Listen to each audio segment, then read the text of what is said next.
উমর রাদিয়াল্লাহু আনহু ন্যায় পরায়ণতা পাইলা এবং তার ক্ষমতাও পাইলা যে উমরের নাম ওনার বাদে যে উমর রাস্তা দিয়ে আটিয়া যায় এই রাস্তা বা শয়তান যায় না।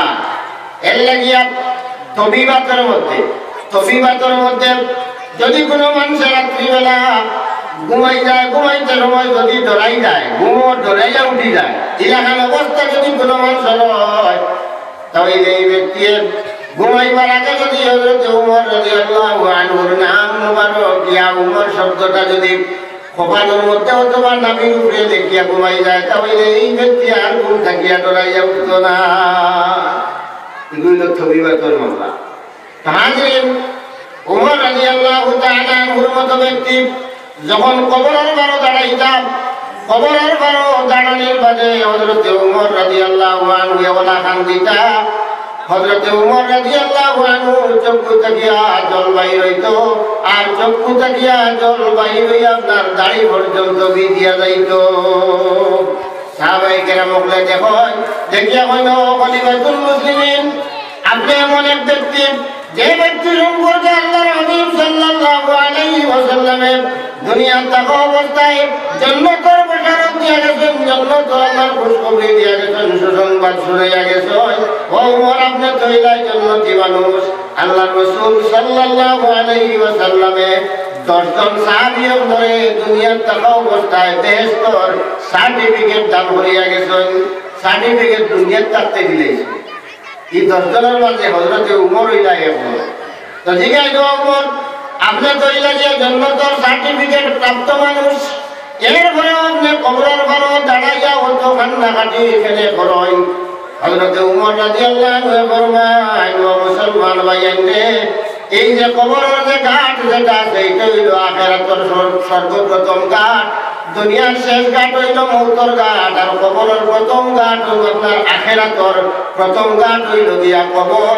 এই কবরের ঘাটও যদি কোনো মানুষ আটকে যায়, কোনো মানুষ যদি আটকা পড়ে যায়, কোনো মানুষের লাগিয়া যদি কঠিন ব্যবহার করা হয়ে যায়, তাহলে এই ব্যক্তি আর যত ঘাট হইয়া থাকবো সমস্ত ঘাট এই ব্যক্তির লাগিয়া কঠিন হইব। এর লাগিয়া আখিরাতের প্রথম যে ঘাট, এই ঘাটের লাগিয়া বড় ভয় লাগে, বড় ডর লাগে। যদি কেন ছুটিবার কোনো লাইন হয় না, তাহলে আর আগে দিয়া ছুটিবার কোনো পথ নাই। এর লাগিয়া এই সময় বড় মুসিবতের সময়।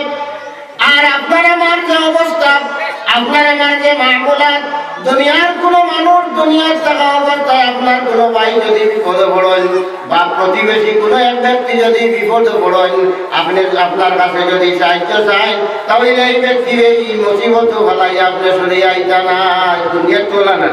ভাই বিপদে পড়ে গেছেন, তাকে ফেলাইয়া দিতাম কিনা, এটা তো দুনিয়ার মুসিবত।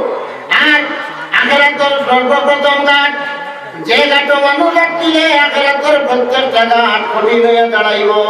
এই যে ঘাট যেটা আছে, এই ঘাট আপনার মুসলমান ভাই আপনি কিভাবে ছাড়িয়ে আইবা?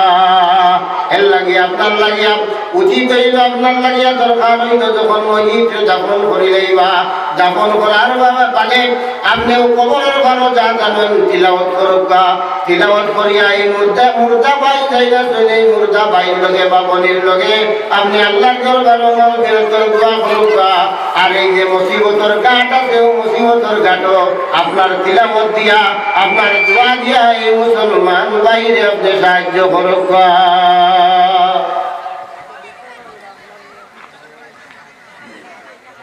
হাজিরিনে কেরাম, তো ভাইলা এক মুসলমান যদি মানুষ মারা যায়, আর এক মুসলমান ভাই লাগিয়া জনজার নামাজও দেওয়া হইল হক, দায়িত্ব আপনার উপরে, কিন্তু হক। এই জনজার নামাজও যদি আপনি যাই, জনজার নামাজ যদি পাঠ করেন, তাহলে মসজিদের লগে আপনি মাগফিরাতের দোয়া করলাম, মসজিদের লগে মাগফিরাতের দোয়া করলাম। জনজার নামাজ আল্লাহর হাবিব সাল্লাল্লাহু আলাইহি ওয়াসাল্লামের পদ্ধতি বাতাই দিয়েছেন, আমরা জনজার নামাজ পাঠ করি। এই জনজার নামাজ যখন আমরা পড়িলাম, মসজিদের লগে মাগফিরাতের দোয়া করলাম। এখন প্রশ্ন হইতে পারে যে জনজার নামাজ যদি মাগফিরাতের দোয়া হয়, দোয়া আলী মসজিদের লাগে যদি দোয়া হয়, তাহলে এর মাঝে আর দোয়ার দরকার আছে? প্রশ্ন হইতে পারেনি না। হয় কিছু আপনার জায়গায় জায়গায় দমন করার বাদে আর দোয়া নাই, দখল করার বাদে আর দোয়া নাই। এটাও তো আছে আপনার মসজিদে তো দেখা যায় ফরজ নামাজের বাদেও দোয়া বাদ দিলেছিল। আর এর বাদে কোনো কোনো জায়গায় দেখা যায় তেরাবির নামাজে 4 রাকাত পড়ি আমরা দোয়া করি না। তেরাবির নামাজ 4 রাকাত পড়ার বাদে সুবহানাল্লাহিল মুলকি ওয়াল মালাকুতি পড়াও, আর এরপরে দোয়া করা হয় মুক্তসর 4 রাকাতের বাদে দোয়া করা হয়। এই দোয়াও আপনার জায়গায় জায়গায় নাই হয়ে গেছে। নাই হয়েছে যুক্তি হইল তো বারবার দোয়া করিয়া পিতা করতে, বারবার দোয়ার দরকার পিতা। দোয়া যদি বারবার করা হয় তাহলে কোনো ক্ষতি নাই। দোয়া যদি বারবার করা হয় তাহলে কোনো ক্ষতি নাই। আপনি একবার চাইছেন, 2 বার চাইছেন, 5 বার যদি আপনি আল্লাহর দরবারে চাই তাহলে কোনো ক্ষতি নাই। বরং আল্লাহ রাব্বুল আলামিনের কাছে যদি তার কোনো বন্দায় মাগফিরাত চায় না, মাফি চায় না, আল্লাহর দরবারও যদি খুঁজে না তাহলে আল্লাহ রাব্বুল আলামিন রাগ করুন। আর যদি বন্দায় গিরাইয়া কাকুতি মিনতি করিয়া আল্লাহ রাব্বুল আলামিনের দরবারও যদি বারবার চায় তাহলে আল্লাহ রাব্বুল আলামিন এই ব্যক্তির প্রতি আপনারা সদয় হয়ে যায়। আমরা কাছে কোনো মানুষের যদি ভিক্ষা চায় স্বাভাবিক, আর 1 বার 2 বার এখন নাই 3 বার হওয়ার বাদে 4 নম্বর বার হওয়ার বাদে বিরক্তি ভাবাই করি না। 3 বার কইলাম নাই এর বাদেও হলে না খেলে বিরক্তি আই করি না আয়। কিন্তু আল্লাহ রাব্বুল আলামিনের দরবারে যদি কোনো বান্দায় বারবার যদি চাইতে থাকে তাহলে আল্লাহ রাব্বুল আলামিনের বিরক্তি ভাবায় না, বরং আল্লাহ রাব্বুল আলামিন এই ব্যক্তির প্রতি আপনার খুশি হয়ে যায়, রাজি হয়ে যায়। খেলে বলে আমার বানাইল বান্দা, আমার বানাইল গোলাম, আমার দরবার ছাড়া তার যাইবার জায়গা নাই, আমার দরবার ছাড়া তার খুঁজিবার জায়গা নাই। অতএব আমার গোলামে, আমার বান্দা, আমার বান্দিয়ে আমার কাছে যখন বারবার চান তার কোনো দ্বিতীয় জায়গা নাই। এমন অবস্থায় এই বান্দারে ঘুরাই দেওয়া আল্লাহ রাব্বুল আলামিনের শান। এর লাগি আল্লাহ এটা করেন তো বারবার চাওয়া। ওই যে তেরাবির নামাজও প্রতি 4 রাকাতের বাদে যে দোয়া হয়, এই দোয়ার নাম হইল তরবিয়া। তরবিয়া অর্থাৎ রেস্ট লওয়া। 4 রাকাত পড়িয়া আপনার থাকান পাওয়া পাইছে, একটু হেরানি পাওয়া পাইছে, আপনি সামান্য বইছেন, কোনো দোয়া করা হয়েছে, আর ওই সময় আপনার যে চূড়া হেরান হয়েছিল ও হেরান কিতা হয়েছে, চূড়া আরাম পাইছেন, রাহত পাই দিয়েছেন, চূড়া আরাম পাইছেন। এর ফলে আপনি আরো 4 রাকাত পাঠ করলাম। হাজির দেখলাম তো আল্লাহ রাব্বুল আলামিনের দরবারে চাওয়া। আপনি কবরের জনতার নামাজ পড়িলা, একবার মসজিদের লাগি মাগফিরাত চাইলা, আবার আপনি কবরে রাখার মানে কবরের ঘরে দাঁড়াইয়া আপনি আল্লাহর দরবারে মাগফিরাত চাইলা, আবার তিলাওয়াত করলা, তিলাওয়াত করিয়া এই তিলাওয়াতের সওয়াব মসজিদের রুহের উপরে দিলা, আর এই মসজিদের রুহের উপরে দিয়া আবার আল্লাহ রাব্বুল আলামিনের দরবারে মাগফিরাত চাইলা। এই যে সওয়াজের নাই আল্লাহর হাবিব সাল্লাল্লাহু আলাইহি ওয়াসাল্লাম ফরমায়, দোয়া যে বস্তু, এই বস্তু হইল দোয়া মুখুল ইবাদত। ইবাদতের মগজ হইল দোয়া, ইবাদতের মগজ হইল দোয়া। আর আমরা গ্রাম্য ভাষায়, একেবারে গাওয়ালি ভাষায় যদি বুঝি, ওখান হইল আপনার সারাদিন সন কাটিছেন, আর সন কাটিয়া ফালাইয়া তুইয়া আইসেন, বান্ধা লাগবো নি না, গোল্লা বানানি লাগবো না নি? তো সন কাটিয়া তুইয়া আপনি গোল্লারে বান দিছেন, ও অকুর নাম হইল দোয়া। এগুলো গাওয়ালি বুঝানি, অকুর নাম হইল দোয়া। আপনি ইবাদত বন্দেগী তিলাওয়াত যা কিছু করছেন বাদে দোয়ার মাধ্যমে আপনার তোরে কিতা করতা, আল্লাহর দরবারও সমঝাইতা, ওর নাম হইল দোয়া।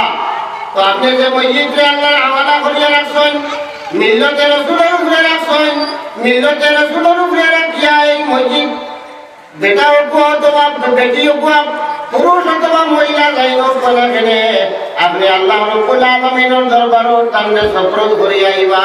এখানে হইল আপনার মুসলমানের এক হক আপনি আদায় করতে হবে। মুসলমান ভাই মুসিবতের সময়ে আপনার কাছে সাহায্য চাওয়ার মতো ক্ষমতা কিন্তু তার নাই।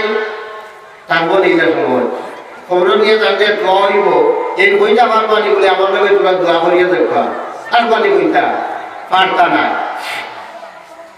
তো আপনার লাগে উচিত হইলে এই সময় কিতা করতে, আপনার উপরে হক দায়িত্ব, প্রত্যেক জিনিসও আমরা কিতা আছে দায়িত্ব কর্তব্য আছে, হক আছে। মুসলমানি হিসাবে মুসলমানের হক আছে, আওলাদের উপরে মা বাবার হক আছে, মা বাবার উপরে হক আছে, স্বামীর উপরে আপনার স্ত্রীর হক আছে, স্ত্রীর উপরে স্বামীর হক আছে। এই সমস্ত হকরে আমরা মেনটেন করার দরকার। না হইলে কিয়ামতের দিন আপনি আটকি দেব, আমি আটকি দেব কিলা খান।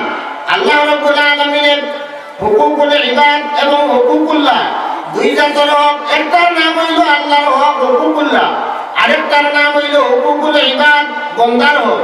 আল্লাহ রাব্বুল আলামিনের যদি হক হয় আর যদি এই হকের মধ্যে কোনো ধরনের কমি হয়ে যায়, গাটতি হয়ে যায়, আল্লাহ রাব্বুল আলামিনের দরবারে আপনি যদি মাফি চাইলে আল্লাহ রাব্বুল আলামিনে মাফ দিলেই তো পারে। কারণ আল্লাহর ব্যাপার বলেন, আল্লাহর ব্যাপার, আল্লাহর দরবারে আমি খামতি হয়েছে, আমার কসুরি হয়েছে, আল্লাহর হক আমি রীতিমতো আদায় করতাম পারছি না, এই অবস্থায় যদি আমি আল্লাহর দরবারে চাই, তাহলে আল্লাহ চাইলে আমার মাপ দিতে পারবো না? না পারবো, তবে জরুরি না। আল্লাহর কাছে চাওয়ার বাদে আল্লাহ যে মাফ করিয়া দেওয়া জরুরি এরা বিষয় নাই। এর লাগে আমি গতদিনও কইছি, আর প্রসঙ্গক্রমে আইসি হিসাবে এখনো কইয়া, জবরিয়া এক গুরু, জবরিয়া এরা হইল কি আপনার আকিদা হইল ওখান যে কোনো বন্দায় যদি গুনাহ করিলায় যে তারে আযাব দেওয়া এটা আল্লাহর লাগি জরুরি। আর যদি বালা কাম করিলায়, নেক কাম করিলায়, তে এই ব্যক্তির সওয়াব দেওয়া এটা আল্লাহর লাগি জরুরি। মানতেই শুনি বালা করলে এখানোর উজরত সওয়াব দেওয়া জরুরি, আর গুনাহ করলে এখানোর আযাব দেওয়াও জরুরি। এর লাগিয়া এই আকিদা পোষণ করার কারণে এরা আপনার ভ্রান্ত দল হয়ে গেছেন, গুমরাহ ফিরকা হয়ে গেছেন। এরার নাম হইল জবরিয়া। তো এরা আপনার আকিদা আপনার আমার রইত না। আমরা আকিদা হইল কোনখান বলে আমি গুনাহ করিয়ার সওয়াবের কামও করিয়ার, গুনাহ হোক শুদ্ধ হোক গুনাহ হয়ে যার আল্লাহর কাছে মাফি চাইয়া, আর সওয়াবের কাম যখন করিয়া নামাজ পড়িয়া রোজা রাখিয়া সদকা দিয়া যা কিছু সওয়াবের কাম ইনতেন করিয়া যদি আমি কইতেন খাম বানাই দিছি এখন তো আমার দেওয়াও লাগবে, এটা যদি হইতে হইলে খামাইতো না। এটা হইল আল্লাহ রহম করমের উপরে, আল্লাহ ফজলের উপরে। এর লাগে খালি নমাজ পড়িয়া যদি কই বলে আমি জান্নাতে যাইমু গিয়া খামাইবনি, নমাজ পড়িয়াও জান্নাতে যাইমু গিয়া খামাইবনি না। নমাজ আপনি পড়িয়াও যে জান্নাতে যাইবা কি তার কোনো গ্যারান্টি নাই।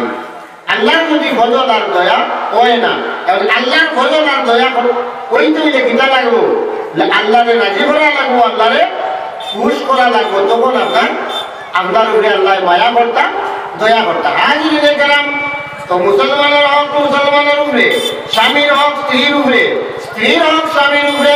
ঠিক তেমনি ভাবে আপনার মহল্লা তালিকাটা আছে, মহল্লা দাঁড়িয়ে যারা আছেন এই মহল্লাবাসীর উপরেও মহল্লাবাসীর হক আছে, হক আছে। যেমন জনজার নামাজ পড়া, যদি কোনো একজন মুসলমান মারা যায়, মারা যাওয়ার পরে যদি এই ব্যক্তির জনজার নামাজ মহল্লার কয়েকজন মানুষ আদায় করে নাই, তাহলে সমস্ত মহল্লাবাসীর হক আদায় হয়ে যাব। ফরজে কেফায়া, ফরজে কেফায়া কয়েকজন মুসলমানে আদায় করিলেনতে সারা গ্রামবাসী আদায়। এক মহল্লা আছে, হামসায়া আছে, এই হামসায়ার একজন মানুষ মারা গেছেন, কিন্তু এই হামসায়ার কোন মানুষ এই মহল্লে মৃত ব্যক্তির জনজাত গেছেন না, বা এই মৃত ব্যক্তির কাপন গোপন করছেন না। এই সারা মানুষে আপনার এই মুসলমানের হক আদায় করছেন না, এটা হইল আপনার গাওয়ালি হক দায়িত্ব। ঠিক কথা।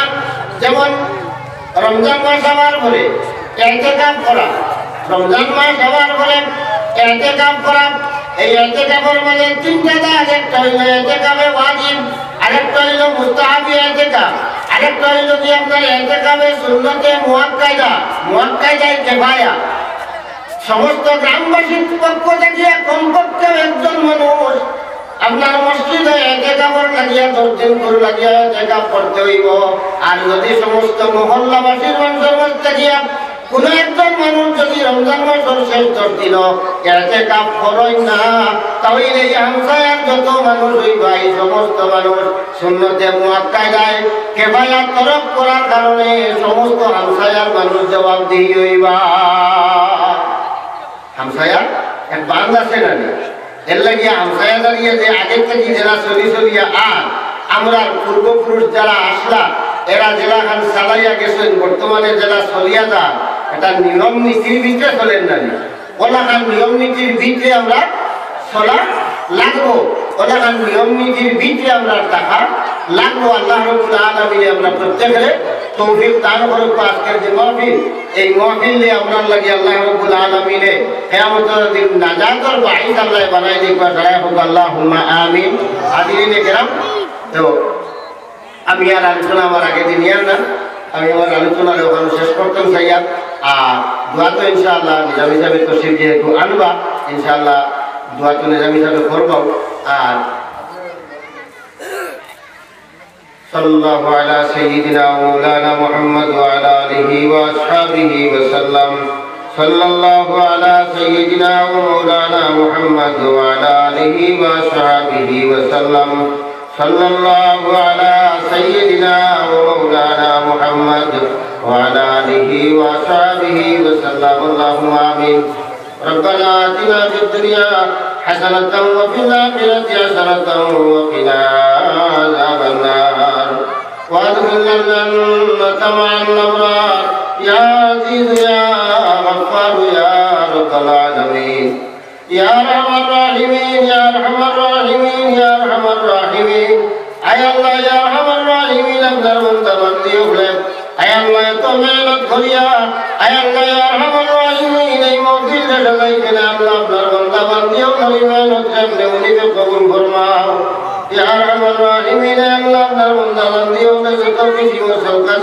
تمام وسوقات بقبول فرماه يا أرحم الراحمين أي الله أمرنا تميزي رمضاني وبنعنا ونمر تمام لما فريا ديو أي الله يا أرحم الراحمين أمرنا ما فريديو أمرنا ما يمرنا ما فريديو يا أرحم الراحمين أمرنا الخندن مبارحتن শ্বশুর স্বামী শ্বশুর শাশুড়ির খানদান ওর জিন্দামুর তমাম বেমা ফুরিয়া দেও ইয়া আরহামার রাহিমিন আমরার নবী আমরার পর্দানি সীমা গুলো করে মা ফুরিয়া দেও ইয়া আরহামার রাহিমিন আমরার উস্তাদ পীর মুর্শিদ মরদুর জানে গুরুন ফরমাও ইয়া আরহামার রাহিমিন আল্লাহ আরহামার রাহিমিন ইয়া সাথীরা কিরাম দুনিয়া ছাড়িয়ে গেছেন মওলা ইয়া সাথীরা কিরাম মরদুর জানে আপনি গুরুন ফরমাও আয় আল্লাহ ইয়া সাথীরা কিরাম জীবিত আছেন কায়াতির দরাজ ফরমাও ইয়া আরহামার রাহিমিন আয় আল্লাহ মুমিন ওয়া আপনার দরবার খুঁজিয়া ইয়া আরহামার রাহিমিন আল্লাহ আপনার নিজামে সাফিলার হায়াতের দরাজ ফরমাও আরহামার রাহিমিন আল্লাহ তার সুস্থতারে আপনি উনিবে সুস্থতা দিবেন লাইলেও ইয়া আরহামার রাহিমিন আল্লাহ ইয়া তাবর तमाम পুরানা মুর্তিকা নবরে মাফ ফরমাও ইয়া আরহামার রাহিমিন আয় আল্লাহ বহু পরিচিত মানুষ আল্লাহ দুনিয়া ছাড়িয়া কবরবাসী হয়ে গেছেন ইয়া আল্লাহ আরহামার রাহিমিন আল্লাহ মুমিন হইয়া আপনার দরবারে খুঁজিয়া আয় আল্লাহ আপনার বান্দা বান্দি কবরবাসী করে আপনি মুনিবে জন্ম তুলিয়ে দাও দান ফরমাও ইয়া আরহামার রাহিমিন আপনার হাবিব সরকার মদিনা সাল্লাল্লাহু আলাইহি ওয়াসাল্লাম ওসিলা আমরা तमाम দুয়ারে কবুল ফরমাও ওয়া সাল্লাল্লাহু তাআলা আলা খায়রি খালকি মুহাম্মাদিন ওয়া আলিহি ওয়া আসহাবিহি আজমাইন